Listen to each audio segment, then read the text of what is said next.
بسم اللہ الرحمن الرحیم ایاک نعبد و ایاک نستعین۔ میرے پاکستانیوں، میں جو آج آپ سے بات کرنے لگا ہوں وہ کل ایک ISPR کی پریس کانفرنس ہوئی اور اس کے اندر انہوں نے ایک دو باتیں کہیں تو میں مجبور ہوں کہ میں آج اپنی قوم کے ساتھ بات کروں۔ جو انہوں نے بات کی کہ یہ پاکستان کے خلاف بغاوت اور اشارہ سارا تحریک انصاف کے اوپر کہ ہم نے بغاوت کی ہے، اور یہ کہ یہ پہلے سے پلان بن رہا تھا اس کا کہ ہم یہ پہلے سے ہی تیاری کر رہے تھے بغاوت کرنے کے لیے، اور یہ اپنی فوج کے خلاف یہ سارا یہ ہم نے کیا، اور جس طرح کی وہ بات کی گئی مجھے ایک بڑی تکلیف ہوئی اس کی۔ تو میں نے کہا کہ میں آج اپنی قوم کے سامنے ذرا 2-3 پوائنٹ رکھوں، کیونکہ جب ایسی بات کی جاتی ہے تو اس کا جواب دینا بڑا ضروری ہے۔ دیکھیں، اب یہ موقف آ گیا ISPR کا اور پاکستان کی اسٹیبلشمنٹ کا کہ تحریک انصاف نے بغاوت کی۔ اب یہ دوسرا بھی ایک موقف ہے، یہ ہمارا بھی موقف ہے، یہ میرا موقف ہے، میری پارٹی کا موقف ہے کہ ہمارے خلاف پوری کانسپریسی کی گئی، ہماری گورنمنٹ گرائی گئی، جبکہ پاکستان کی تاریخ میں 2 سالوں میں ہمارے 2 سالوں میں بہترین معیشت اوپر جا رہی تھی۔ آپ اگر اکنامک انڈیکیٹرز دیکھ لیں اور پاکستان اکنامک سروے پڑھ لیں تو وہ ان کی حکومت کا بھی پڑھ لیں جو ان کے دور میں شائع ہوا ہے، تو آپ کو یہ پتہ چلے گا کہ 17 سال کے بعد بہترین اکنامک پرفارمنس تھی، اور 17 سال پہلے اس لیے تھی کہ امریکی ڈالرز آ رہے تھے، ہم امریکہ کی وار آن ٹیرر لڑ رہے تھے۔ یہ امریکی ڈالرز آنے کے باوجود یہ اکانومی بڑھ رہی تھی، انڈسٹری بڑھ رہی تھی، ریکارڈ گروتھ ہو رہی تھی، اور اس کے باوجود کہ 2 سال کرونا میں ساری دنیا میں ایک بہت بڑا زوال آیا ہوا تھا، اس کے باوجود اللہ کا کرم کہ ہم نے اپنی معیشت کو بھی بچایا، ہم نے اپنے لوگوں کو بھی بچایا۔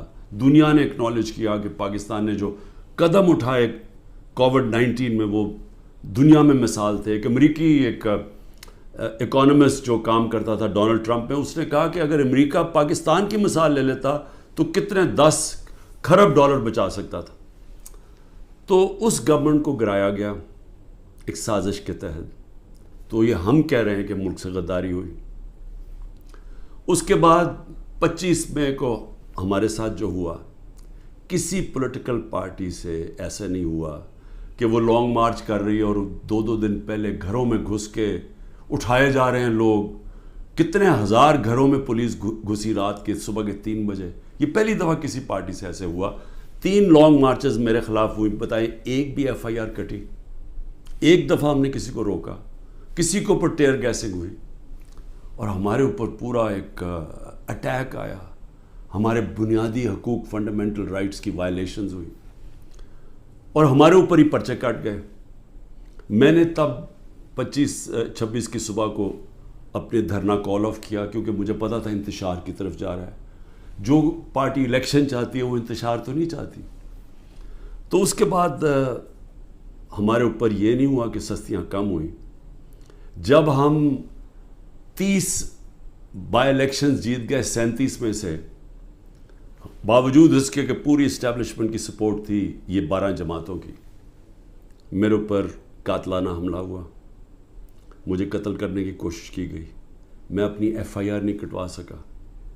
یہ بھی سازش تھی، کیونکہ وہ طاقتور لوگ بیٹھے ہوئے تھے، میں کچھ نہیں کر سکا۔ پھر جو JIT بنی پنجاب کی ہماری گورنمنٹ تھی، اس نے جو چیزیں سامنے لے کے آئیں، جب وہ چیزیں سامنے آ رہی تھی کہ 3 شوٹر تھے ایک کی بجائے، وہ JIT کو سیبوٹاج کیا طاقتور لوگوں نے۔ سازش تھی، کیوں نہیں JIT کو چلنے دیا۔ اس کے بعد ہمارے اوپر میرے گھر پہ حملہ ہوتا ہے۔ ہم ایشورٹی بانڈ جب دے رہا تھا میں کہ جناب میں وہاں 18 مارچ کو اسلام آباد کے جوڈیشل کمپلیکس میں جاؤں گا، کوئی قانونی جواز نہیں تھا میرے گھر پہ، 24 گھنٹے حملہ کیا، اور وہ ایشورٹی بانڈ بھی نہ لے پولیس، کیونکہ انہوں نے مجھے اغوا کرنا تھا یہاں سے۔ یہاں لوگوں کو زخمی ہوئے، سارا دن گھر اندر بیٹھ نہ سکے، 24 گھنٹے ٹیئر گیس گھروں کمروں کے اندر. کبھی کسی لیڈر سے ایسے نہیں ہوا. 18 مارچ کو پھر میرے اوپر ایک قاتلانہ حملہ ہوتا ہے. اللہ کا کرم ہے کہ میں بچ جاتا ہوں. سارا وہاں اوپر ISI نے اس کو ٹیک اوور کیا ہوا تھا، جو جوڈیشل کمپلیکس ہے. CCTV کیمرہ انہوں نے بند کر دیے. پوری تیاری تھی کہ عمران خان کو قتل کرنا تھا وہاں. وہ اللہ نے ایسا کرم کیا کہ وقت پہ ہم باہر نکلے، اگر اندر چلے جاتے دروازہ بند ہو جاتا تو ختم تھا. وہاں بچا میں. اس کے بعد اگلے دن یہاں، 2 دن کے بعد 3 دن کے بعد ادھر ایک اور مرتضیٰ بھٹو ٹائپ قتل کرنا تھا. وہ مجھے پہلے پتہ چل گیا، میں نے ٹی وی پہ چلا گیا، وہ رک گئی بات. تو سازش تو کیا ہو رہی تھی؟ سازش یہ ہو رہی تھی کہ ایک پارٹی جو جیتنے جا رہی تھی الیکشن، اس کو پارٹی کو ختم کرنے کے لیے لیڈر کو ختم کرنا تھا. اور پلان تب سے ہی بنا ہوا تھا. کیسز شروع ہو گئے تھے مہینوں کے اندر. جیسے 70 سال میں ایک آدمی کے اوپر ایک کرمنل کیس نہیں ہوتا، چند مہینے میں آج 170 سے زیادہ کیس ہو چکے ہیں. یہ یعنی کون سا انصاف کا تقاضا ہے کہ ہر قسم کا جو ہر دوسرے دن کوئی نیا کیس ہو جاتا ہے. سارا میرا وقت ایک عدالت سے دوسری عدالت میں لگتا ہے. تو یہ کون سا، یہ ملک کی بہتری کے لیے ہو رہا ہے کہ ایک پارٹی، سب سے بڑی پارٹی کو باہر رکھنا؟ اس سے بڑی سازش کیا ہے؟ جمہوریت، سب سے بڑی پارٹی کو ختم کرنے کا مطلب جمہوریت ختم کرنا، اور جمہوریت ختم کرنے کا مطلب آزادی ختم کرنا ہے. تو یہ کیا ملک کے خلاف سازش نہیں ہے؟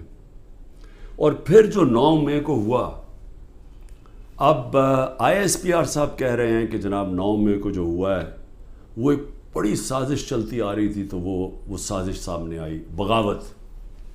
مجھے یہ بتائیں کہ میں جب یہاں سے، مجھے پتا تھا پکڑنا انہوں نے مجھے 9 مئی کو، میں اس سے پہلے ویڈیو ریکارڈ کر کے گیا کہ اگر مجھے پکڑنا ہے مجھے وارنٹ دے دیں اور میں آرام سے اپنے آپ کو آپ کے حوالے کر دوں گا. کوئی ضرورت نہیں ہے کہ یہ جو میرے گھر کے باہر ہوا کہ پولیس، 1000 پولیس اور رینجرز اٹیک کر رہے ہیں. سب کے سامنے جو ہوا کہ رینجرز بھی نہیں بلکہ وہ کمانڈوز تھے، انہوں نے اٹیک کیا، شیشے توڑے. عملہ جو بیٹھا ہوا تھا رجسٹری آفس کا اسلام آباد ہائی کورٹ، اس کو مارا، وکیلوں کو مارا. مجھے لگا ڈنڈا، مجھے اس طرح لے کے گئے جس طرح کوئی دہشت گرد ہے. غیر قانونی طور پہ مجھے پکڑا. کیا یہ بھی سازش کا حصہ تھا؟ کیونکہ اس کی وجہ سے اشتعال آنا تھا لوگوں کو. اور ہمارا موقف یہ ہے کہ اس کو استعمال کر کے ایک پورا کریک ڈاؤن کیا گیا جو پہلے سے پلان تھا. ہو ہی نہیں سکتا کہ 2 دنوں کے اندر آپ 10,000 لوگوں کو جیلوں میں ڈال دیں پکڑ کے، جب سے پہلے سے پلان نہیں بنا ہوا تھا.